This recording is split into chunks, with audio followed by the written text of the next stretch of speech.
Hey guys, it's me, Miss Cantrell.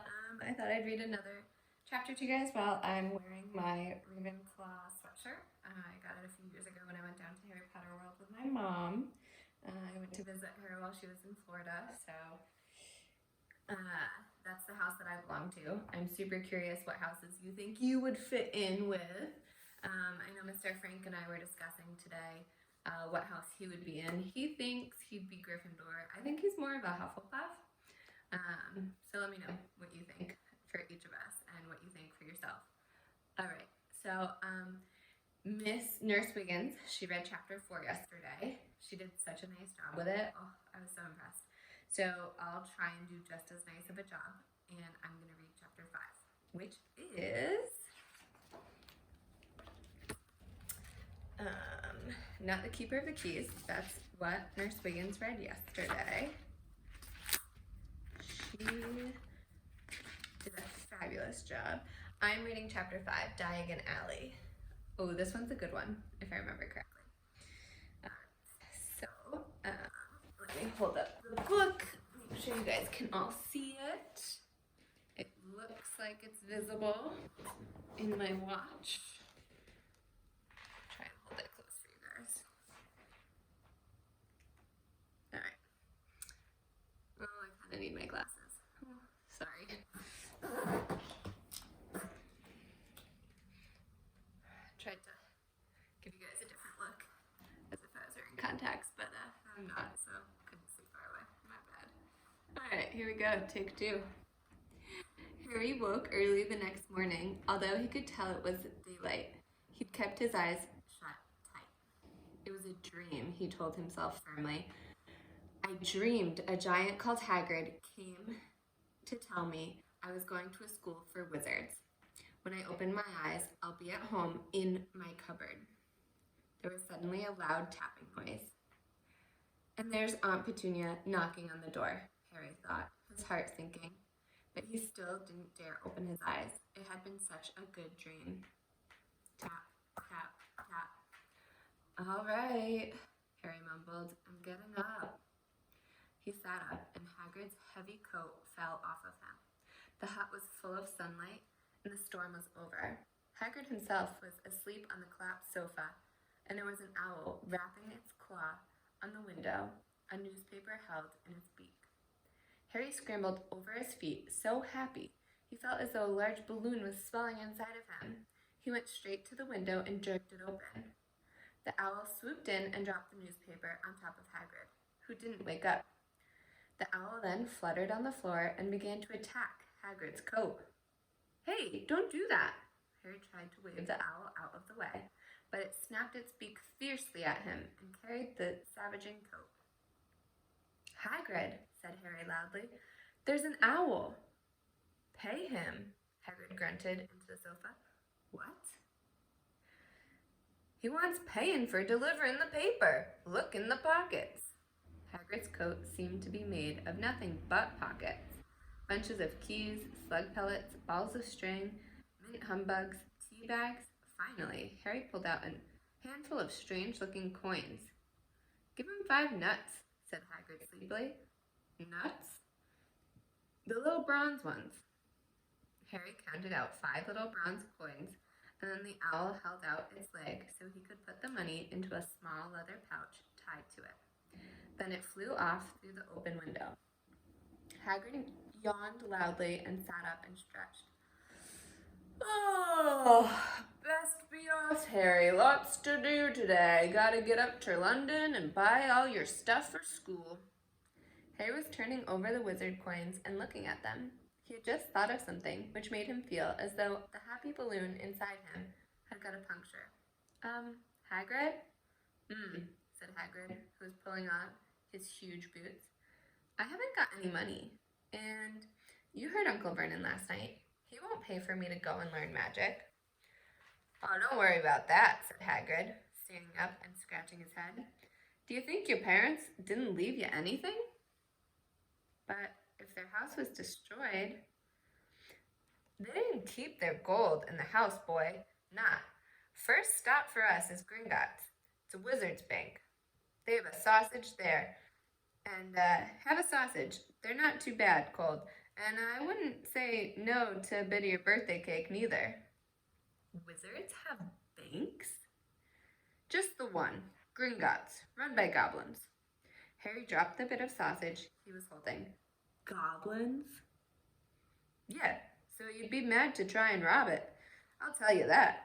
Never mess with the goblins, Harry. Gringotts is the safest place in the world for anything you want to keep safe. Except maybe Hogwarts. As a matter of fact, I gotta visit Gringotts anyway, for Dumbledore. Hogwarts business. Hagrid drew himself up proudly. He usually gets me to do important stuff for him. Fetching you, getting things from Gringotts, knows he can trust me, see? Got everything? Come on then. Harry followed Hagrid out on the rock.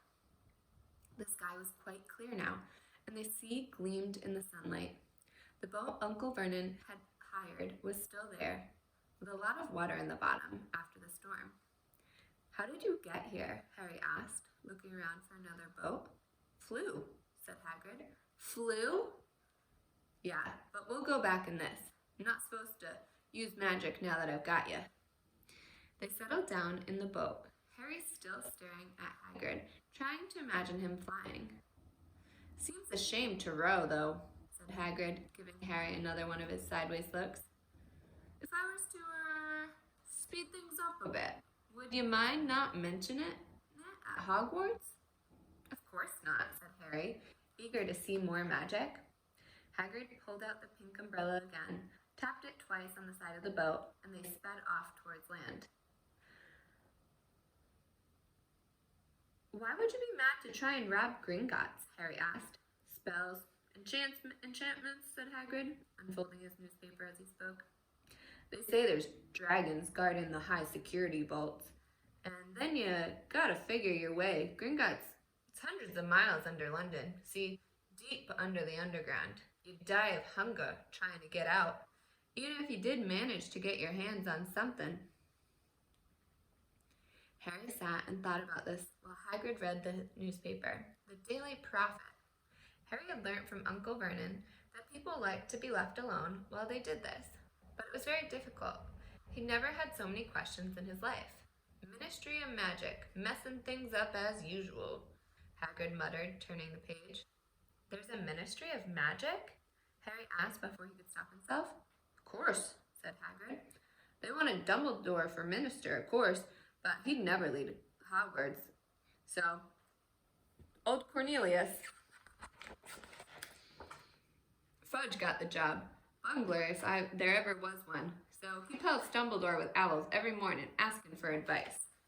I just wanted to make sure you guys could see how nice this picture was. So I'm going to hold it up for you. I hope you can see it. My watch is dying, so I can't really tell anymore. Fudge got the job. Oh yeah, I just read that. But what does the Ministry of Magic do? Well, their main job is to keep it from the Muggles, and there's still witches and wizards up and down the country. Why? Why? Blimey, Harry. Everyone be wanting magic solutions to their problems. Nah, we're best left alone. At this moment, the boat bumped gently into the harbor wall. Hagrid folded up his newspaper, and they clambered up the stone steps on the street. Passers-by stared a lot at Hagrid as they walked through the little town to the station. Harry couldn't blame them. Not only was Hagrid twice as tall as anyone else, he kept pointing out perfectly ordinary things like parking meters and saying loudly, "See that, Harry? Things these muggles dream up, eh?" Hagrid, said Harry, panting a bit as he ran to keep up. Did you say there are dragons at Gringotts? Well, so they say, said Hagrid. Crikey, I'd like a dragon. You'd like one? Wanted one ever since I was a kid. Here you go. They had reached the station. There was a train to London in 5 minutes' time. Hagrid, who didn't understand Muggle money, as he called it, gave the notes to Harry so he could buy their tickets. People stared more than ever on the train. Hagrid took up 2 seats and sat knitting what looked like a canary yellow circus tent. Still got your letter, Harry? he asked as he counted stitches.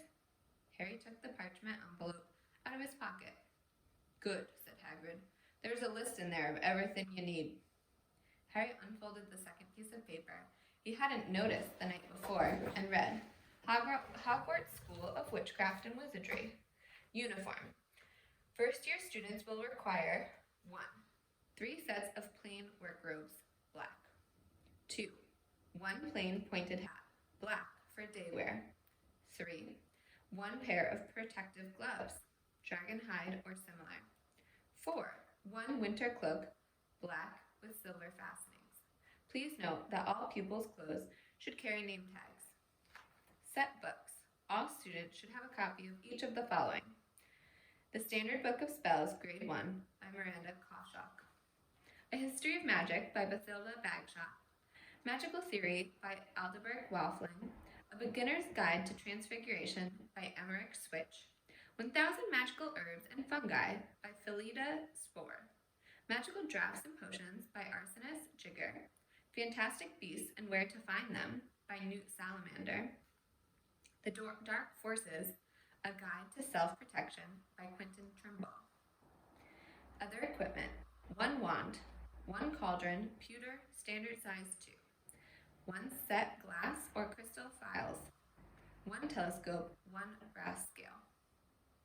Students may also bring an owl or a cat or a toad. Parents are reminded that first years are not allowed their own broomsticks. Can we buy all of this in London? Harry wondered aloud. If you know where to go, said Hagrid. Harry had never been to London before. Although Hagrid seemed to know where he was going, he was obviously not used to getting there in an ordinary way. He got stuck in the ticket barrier at the Underground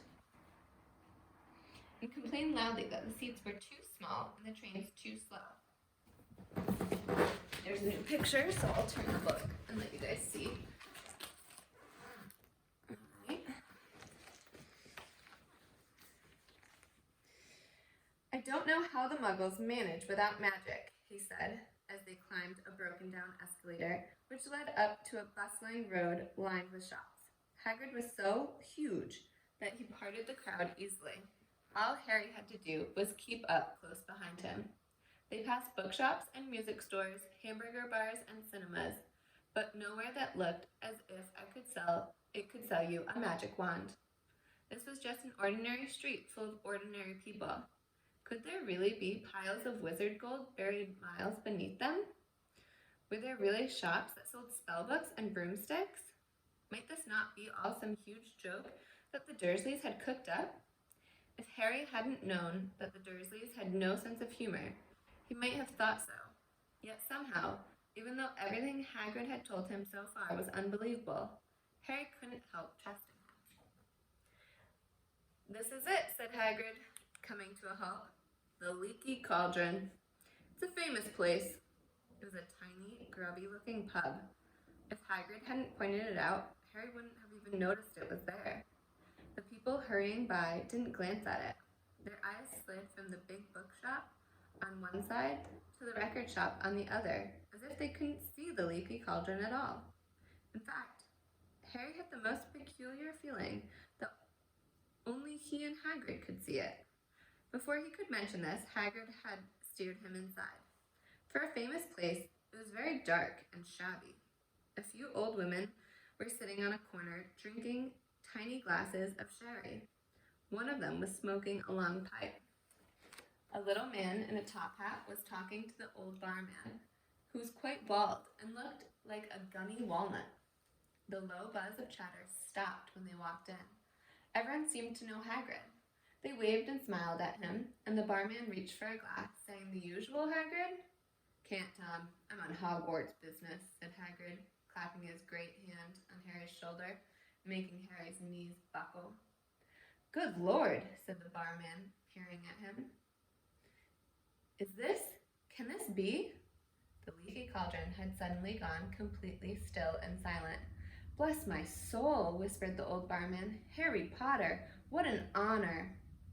He hurried out from behind the bar, rushed towards Harry, and seized his hand, tears in his eyes. "Welcome back, Mr. Potter, welcome back." Harry didn't know what to say. Everyone was looking at him.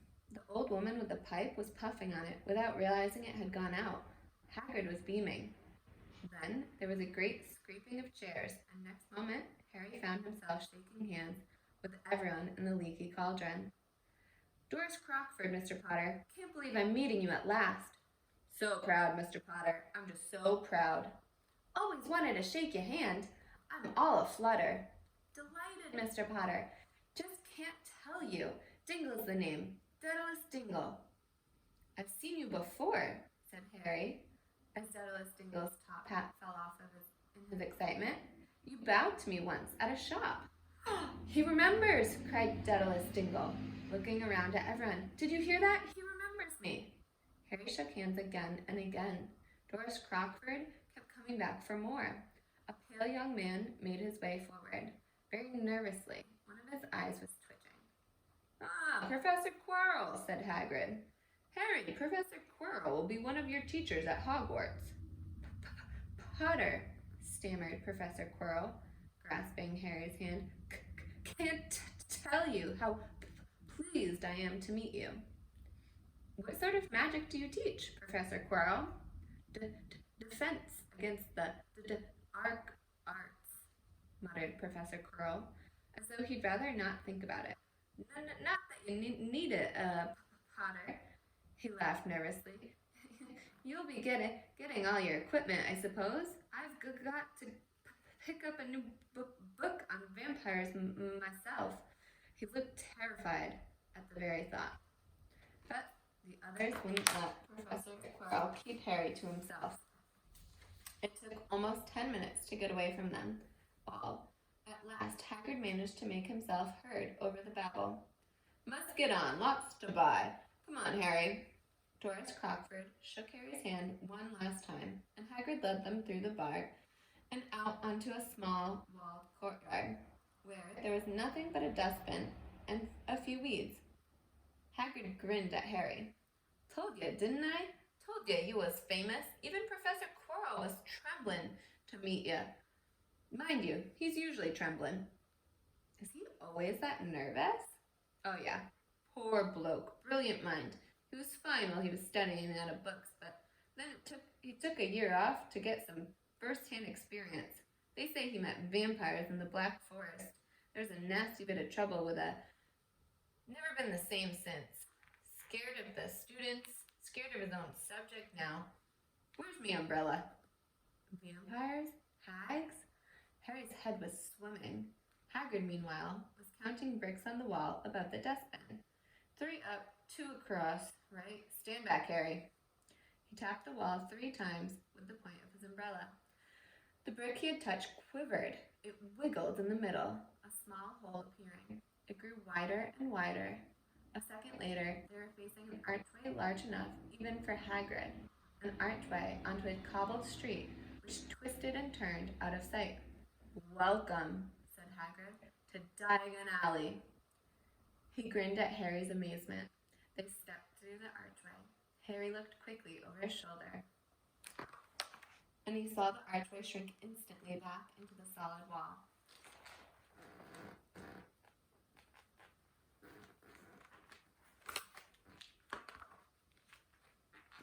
The sun shone brightly on the stack of cauldrons outside the nearest shop.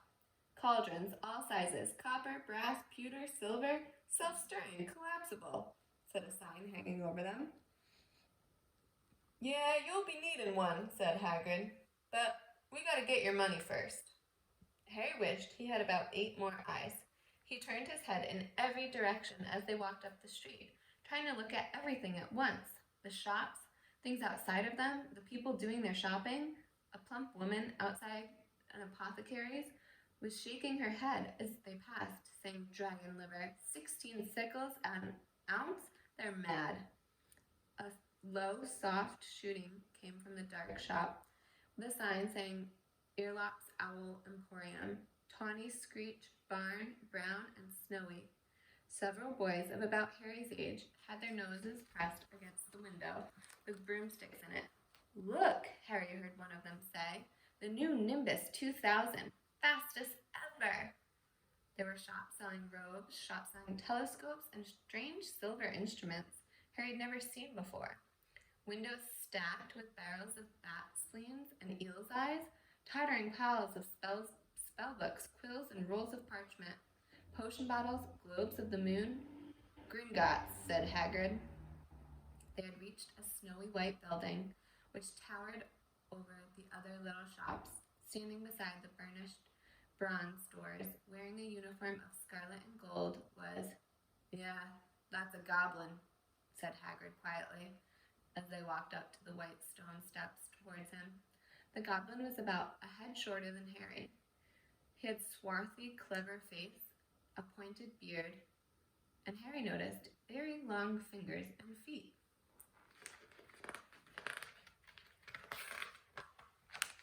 He bowed as they walked inside.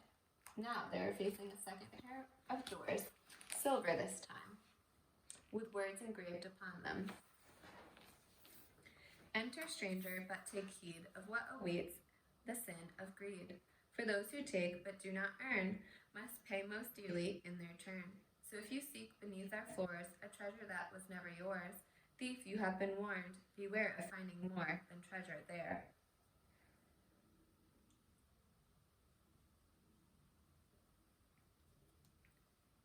"Like I said, you'd be mad to try and rob it," said Hagrid. A pair of goblins bowed them through the silver doors, and they were in a vast marble hall. About 100 more goblins were sitting on high stools behind a long counter, scribbling in large ledgers, weighing coins on brass scales, examining precious stones through eyeglasses. There were too many doors to count leading off the hall, and yet more goblins were showing people in and out of these. Hagrid and Harry made for the counter. "Mornin'," said Hagrid to a free goblin. "We've come to take out some money from Mr. Harry Potter's safe." "You have his key, sir?" "Got it here somewhere," said Hagrid. Started emptying his pockets onto the counter, scattering a handful of moldy dog biscuits over the goblin's book of numbers. The goblin wrinkled his nose. Harry watched the goblin on their right, weighing a pile of rubies as big as glowing coals. "Got it," Hagrid said at last, holding up a tiny golden key. The goblin looked at it closely. "That seems to be in order." "And I've got a letter here from Professor Dumbledore," said Hagrid, importantly, throwing out his chest. "It's about you-know-what in Vault 713. The goblin read the letter carefully. "Very well," he said, handing it back to Hagrid. "I will have someone take you down to both vaults. Griphook?" Griphook was yet another goblin. Once Hagrid crammed all the dog biscuits back inside his pockets, he and Harry followed Griphook towards one of the doors leading off the hall. "What's the you-know-what in Vault 713? Harry asked. "Can't tell you that," said Hagrid mysteriously. "Very secret. Hogwarts business. Dumbledore's trusted me. More'n my job's worth to tell you that." Griphook held the door open for them. Harry, who had expected more marble, was surprised. They were in a narrow stone passageway, lit with flaming torches. It sloped steeply downwards, and there were little railways tracks on the floors. Griphook whistled, and a small cart came hurtling up the tracks towards them. They climbed in, Hagrid with some difficulty, and were off. At first, they just hurtled through a maze of twisting passages. Harry tried to remember left, right, left, middle, fork, right, left, but it was impossible. The rattling cart seemed to know its own way, because Griphook was not steering. Harry's eyes stung as the cold air brushed past them, but he kept them wide open. Once he thought he saw a burst of fire at the end of a passage, and twisted around to see if it was a dragon, but too late, they had plunged even deeper, passing an underground lake where huge stalactites and stalagmites grew from the ceiling and floor. "I never know," Hagrid called to Hagrid over the noise of the cart. "What's the difference between stalagmite and stalactite?" "Ah, stalagmite's got an M in it," said Hagrid. "And don't ask me questions just now. I think I'm going to be sick." He did look very green, and when the cart stopped at last beside a small door in the passage wall, Hagrid got out and had to lean against the wall to stop his knees trembling. Griphook unlocked the door, A lot of green smoke came billowing out, and as it cleared, Harry gasped. Inside were mounds of gold coins, columns of silver, heaps of little bronze nuts. All yours, smiled Hagrid. All Harry's. It was incredible. The Dursleys couldn't have known about this, or they'd have had it from him faster than blinking. How often had they complained about how much Harry cost to them? And all the time, there had been a small fortune belonging to him buried deep under London. Hagrid helped Harry pile some of it into a bag. The gold ones are galleons, he explained. 17 silver sickles to a galleon, and 29 nuts to a sickle. It's easy enough, right? That should be enough for a couple of terms. We'll keep the rest safe for you. He turned to Griphook. Vault 713 now, please. And can we go more slowly? One speed only, Griphook said.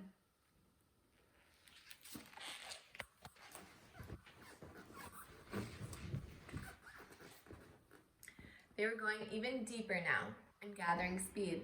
The air became colder and colder as they hurtled round tight corners. They went rattling over an underground ravine, and Harry leaned over the side to try and see what was down at the dark bottom. But Hagrid groaned and pulled him back by the scruff of his neck. Vault 713 had no keyhole. Stand back, said Griphook importantly. He stroked the door gently with one of his long fingers, and it simply melted away.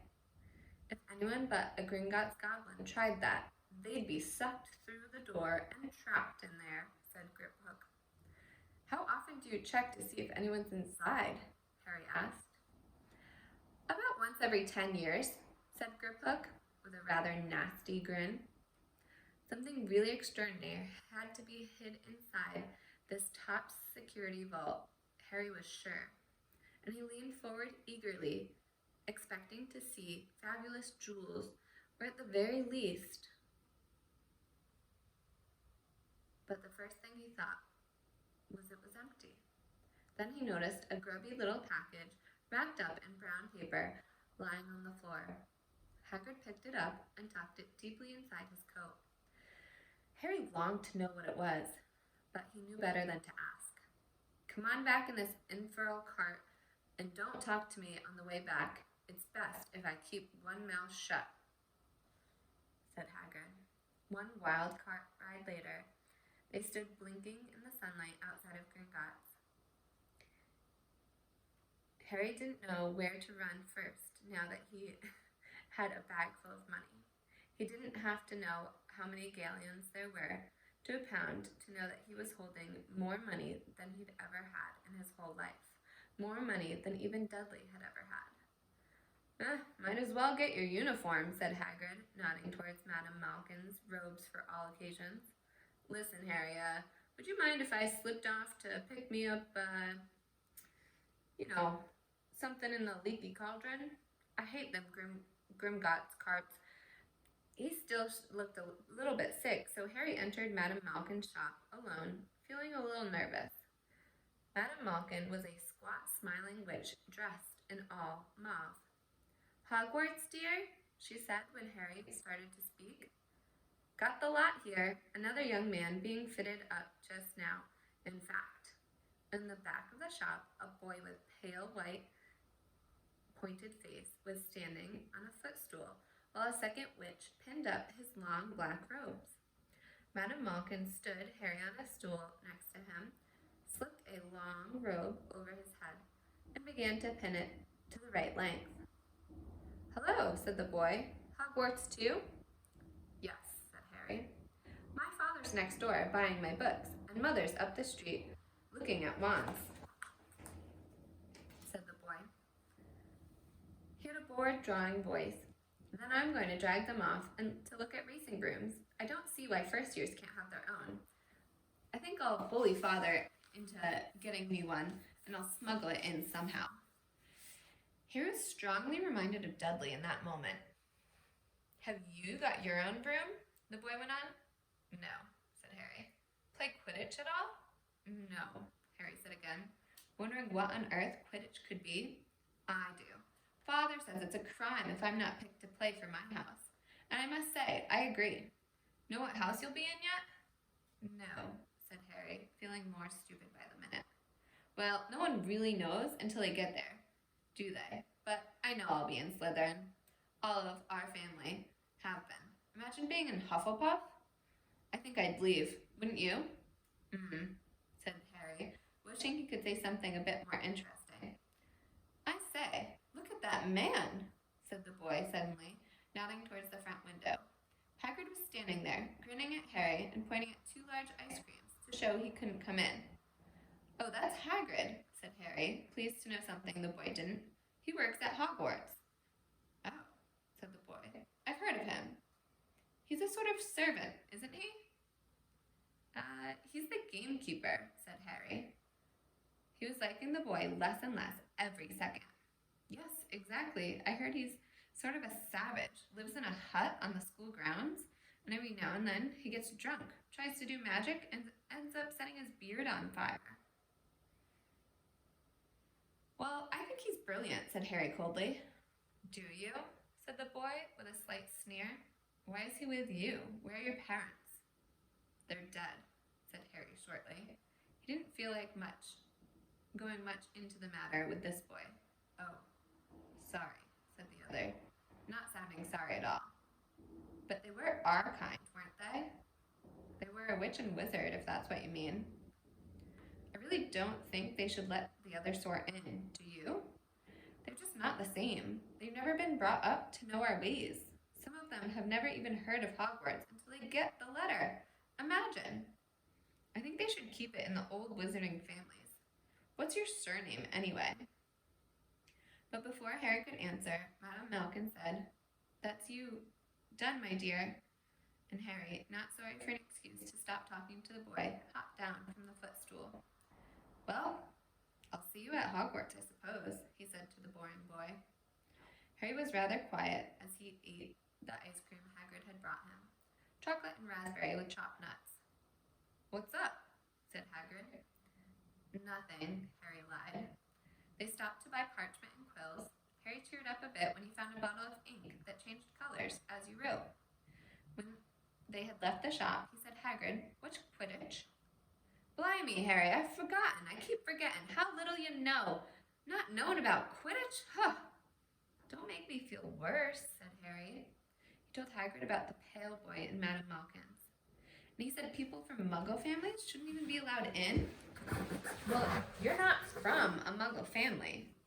If he'd have known who you were, he's grown up knowing your name. If his parents are wizards and folk, you saw him in the Leaky Cauldron.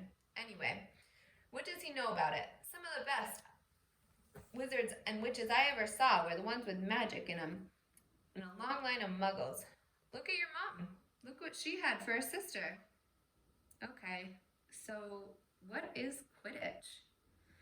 It's our sport, wizard sport. It's like football in the Muggle world. Everyone follows Quidditch. Played up in the air on broomsticks, and there's 4 balls. Sort of hard to explain the rules. And what are Slytherin and Hufflepuff? Schoolhouses, there's 4. Everyone says Hufflepuff are a lot of duffers, but I bet I'm in Hufflepuff, said Harry gloomily. Better Hufflepuff than Slytherin, said Hagrid darkly. There was not a single witch or wizard who went bad who wasn't in Slytherin. You know who was one. Well, sorry, you know who was at Hogwarts? Years and years ago, said Hagrid. They bought Harry's schoolbooks in a shop called Flourish and Blots, where the shelves were stacked to the ceiling with books as large as paving stones bound in leather, books the size of postage stamps, and covers of silk, books full of peculiar symbols, and a few books with nothing in them at all. Even Dudley, who never read anything, would have been wild to get his hands on some of these. Hagrid almost had to drag Harry away from curses and counter-curses. Bewitch your friends and befuddle your enemies with the latest revenges, hair loss, jelly legs, tongue-tying, and much, much more, by Professor Vindicus Viridian. I was trying to find out how to curse Dudley. I'm not saying that's not a good idea, but you're not supposed to use magic in the Muggle world, except in very special circumstances, said Hagrid. And anyway, you couldn't work any of them curses yet. You'll need a lot more studying before you get to that level. Hagrid wouldn't let Harry buy a solid gold cauldron either. It says pewter on your list. They got a nice set of scales for weighing potion ingredients and a collapsible brass telescope. Then they visited the apothecary, which was fascinating enough to make up for its horrible smell. A mixture of bad eggs and rotten cabbages. Barrels of slimy stuff stood on the floors. Jars of herbs, dried roots, and bright powders lined the walls. Bundles of feathers, string of fangs, and snarled claws hung from the ceiling. While Hagrid asked the man behind the counter for a supply of some basic potion ingredients for Harry, Harry himself examined silver unicorn horns at 21 galleons each, and minuscule, glittery black beetle eyes, 5 nuts a scoop. Outside the apothecary's, Hagrid checked Harry's list again. Just your wand left. Oh yeah, and I still haven't gotten you a birthday present. Harry felt himself go red. Oh, you don't have to. I know I don't have to. Tell you what, I'll get your animal. Not a toad. Toads went out of fashion years ago. You'd be laughed at. And I don't like cats. They make me sneeze. I'll get you an owl. All the kids want owls. They're dead useful. Carry your post and everything. 20 minutes later, they left Ilops Owl Emporium, which had been dark and full of rustling and flickering, jeweled bright eyes. Harry now carried a large cage, which held a beautiful snowy owl, fast asleep with her head under her wing. He couldn't stop stammering his thanks, sounding just like Professor Quirrell. Don't mention it, said Hagrid gruffly. Don't expect you had a whole lot of presents with them Dursleys. Just Ollivanders left now. One place for wands, Ollivanders, and you gotta have the best wand. A magic wand. This was what Harry had been looking forward to. The last shop was narrow and shabby. Peeling gold letters over the door read Ollivanders, maker of fine wands, since 382 BC. A single wand lay on a faded purple cushion in the dusty window. A tinkling bell rang somewhere in the depth of the shop as they entered inside. It was a tiny place, except for a single spindly chair, which Hagrid sat on to wait. Harry felt springly, as though he'd just entered a very strict library. He swallowed a lot of new questions, which had just occurred to him, and looked instead at the thousands of narrow boxes piled neatly right up to the ceiling. For some reason, the back of his neck prickled. The very dust and silence in here seemed to tingle with some secret magic. Good afternoon, said a soft voice. Harry jumped. Hagrid must have jumped too, because there was a loud crunching noise, and he got quickly off the spindling chair. An old man was standing before them, his wide, pale eyes shining like moons through the gloom of the shop. Hello, said Harry awkwardly. Ah, yes, said the man. Yes, I thought I'd be seeing you soon, Harry Potter. It wasn't a question. You have your mother's eyes. It seems only yesterday she was here herself, buying her first wand. 10 1/4 inches long, swishy, made of willow. Nice wand for charm work. Mr. Ollivander moved closer to Harry. Harry wished he would blink. Those silvery eyes were a bit creepy. Your father, on the other hand, favored a mahogany wand, 11 inches, pliable, a little more power, and excellent for transfiguration. Well, I'd say your father favored it. It's really the wand that chooses the wizard, of course. Mr. Ollivander had come so close that he and Harry had almost been nose to nose. Harry could see himself reflected in those misty eyes. And that's where Mr. Ollivander touched the lightning scar on Harry's forehead with a long white finger. Sorry to say, I sold the wand that did that to you. 13 1/2 inches. Whew, powerful wand, very powerful. And in the wrong hands. Well, if I had known what that wand was going to do out in the world. He shook his head, and then to Harry's relief, he spotted Hagrid. Rubeus Hagrid, how nice to see you again. Oak, 16 inches, rather bendy, wasn't it? Oh, it was, sir, yes. Good wand, that one. But I suppose they snapped it in half when you got expelled, said Mr. Ollivander, suddenly stern. Yes, they did, yes, said Hagrid, shuffling his feet. I've still got the pieces, though, he added brightly. But you don't use them? Said Mr. Ollivander sharply. Oh, no, sir, said Hagrid quickly. Harry noticed he gripped his pink umbrella very tightly as he spoke. Said Mr. Ollivander, giving Hagrid a piercing look. Well now, Mr. Potter, let me see. He pulled a long tape measure with silver markings out of his pocket. Which is your wand arm? Well, I'm right-handed, said Harry. Hold out your arm. That's it. He measured Harry from shoulder to finger, then wrist to elbow, shoulder to floor, knee to armpit, and around his head. As he measured, he said, every Ollivander wand has a core of a powerful magical substance, Mr. Potter. We use unicorn hairs, phoenix tail feathers, and heartstrings of dragons. No two Ollivander wands are the same. Just as no two unicorns, dragons, or phoenixes are quite the same. And of course, you will never get such good results with another wizard's wand. Harry suddenly realized that the tape measure, which was measuring between his nostrils, was doing this on its own. Mr. Ollivander was flittering around the shelves, taking down boxes. That will do, he said, and the tape measure crumpled into a heap on the floor. Right then, Mr. Potter, try this one. Beechwood and a dragon heartstring, 9 inches, nice and flexible. Just take it and give it a wave.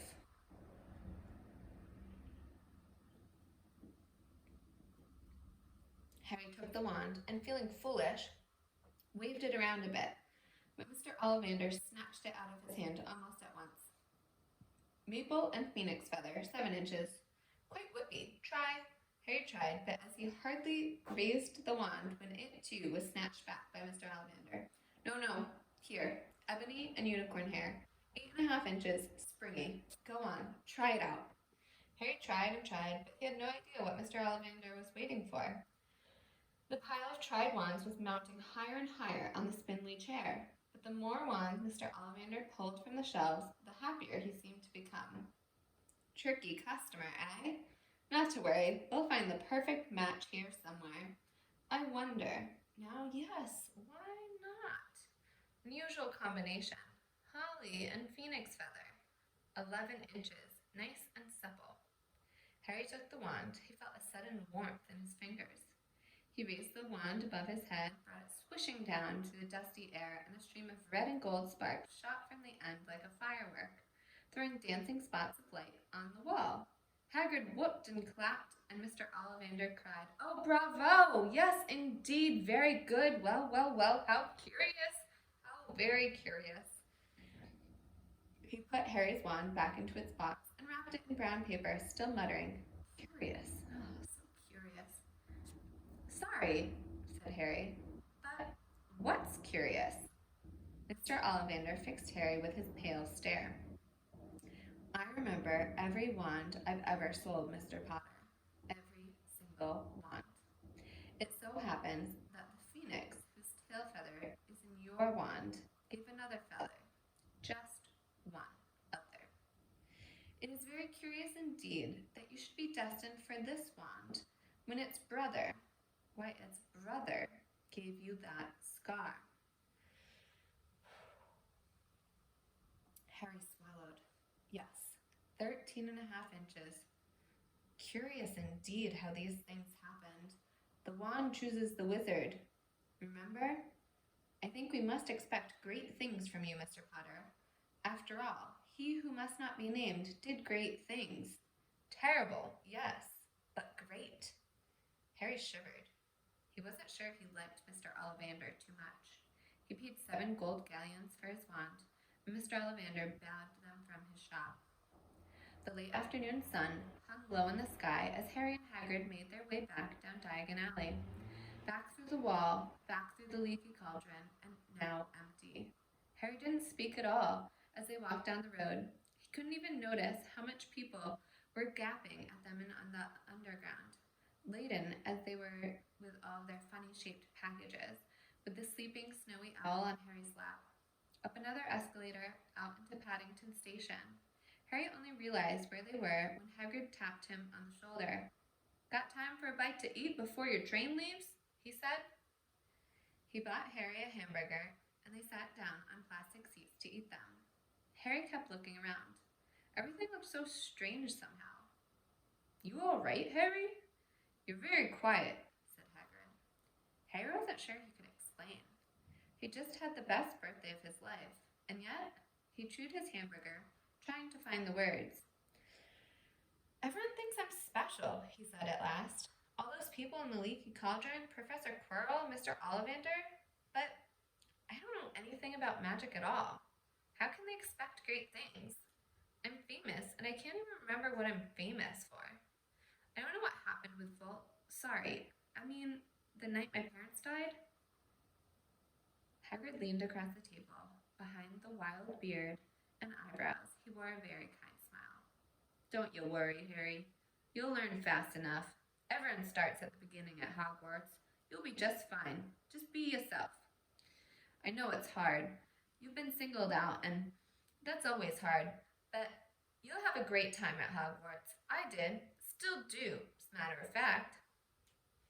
Hagrid helped Harry onto the train that would take him back to the Dursleys, then handed him an envelope.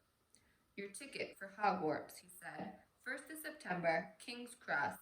It's all on your ticket. Any problems with the Dursleys, send me a letter with your owl. She'll know where to find me. See you soon, Harry." The train pulled out of the station. Harry wanted to watch Hagrid until he was out of sight. He rose in his seat and pressed his nose against the window. But he blinked, and Hagrid had gone. So that was chapter 5. Harry got all of his school supplies. He started to learn a little bit about Hogwarts and the magical world that he's about to join. Tomorrow will be chapter 6, the journey from platform 9 3/4. There weren't a ton of pictures in that chapter, that's why I didn't hold up the book too much. But hopefully this one has a few more pictures than that one. We'll see. But I hope you guys enjoyed it. I hope you had a great time. I love sharing this book with you guys. As Nurse Biggin said, it's one of my favorites. I know it's one of Mr. Frank's favorites too. So I hope you guys really enjoy it. And I have a few friends who want to be guest readers as well. So hopefully we'll keep having some more guest readers. If not, I'll continue to read. All right. I hope you had fun, and I'll check in with you guys later. All right. Bye, friends.